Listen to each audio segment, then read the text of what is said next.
Here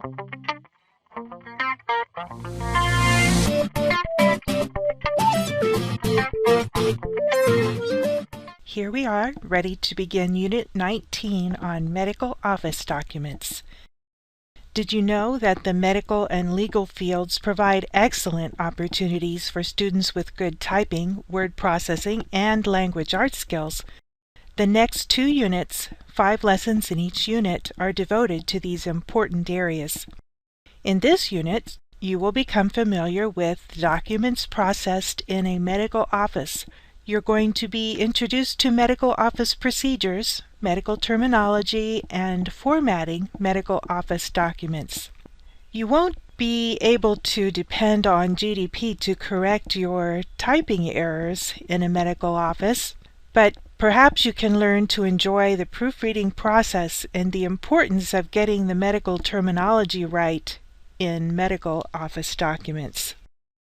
Now, if you turn to page 370 in your textbook, you should be aware that this week all of the assignments follow a situation. Today is September 1st. You work for Bayfield Hospital in Eugene, Oregon. For the purposes of this simulation, your name will be Carrie N. Garrison. Your email address is cgarrison@bayfield.org, and you use CG as your reference initials in correspondence. For the next 5 days, you will prepare documents for several units within the hospital: admissions, billing, dermatology, oncology, and surgery. You will also format various documents such as correspondence and medical reports for these units. You will spend your first day working for Brenda T. Atwood in the admissions office, preparing documents that appear in your in-basket. Proofread your work carefully and check for spelling, punctuation, grammar, and formatting errors so that your documents are mailable. We're going to begin work on 9185, a business letter in block style. You will see the checklist over on the right. So we go to Lesson 91. And open Correspondence 9185. I don't see any notices or alerts over here on the left, so we're going to start work. Be sure to use your default 1-inch margins. All lines are going to begin at the left margin, and our first step in the standard formatting of a business letter in block style is going to be to press enter 5 times to begin the first line of the letter 2 inches from the top of the page. 1, 2, 3, 4, 5.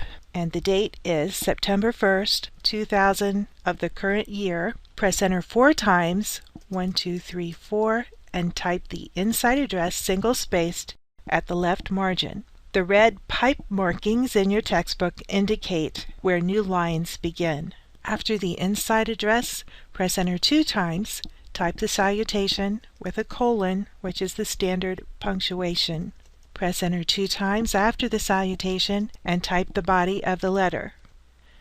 Picking up here at the end of the last paragraph, I want to be sure that you see that the email address is formatted correctly as a hyperlink. As soon as I type the period and press enter 2 times, it is converted to a hyperlink, and when you hover over it with your mouse, it should read mail to batwood@bayfield.org, and you would use Control+click to follow a link when you are within Word.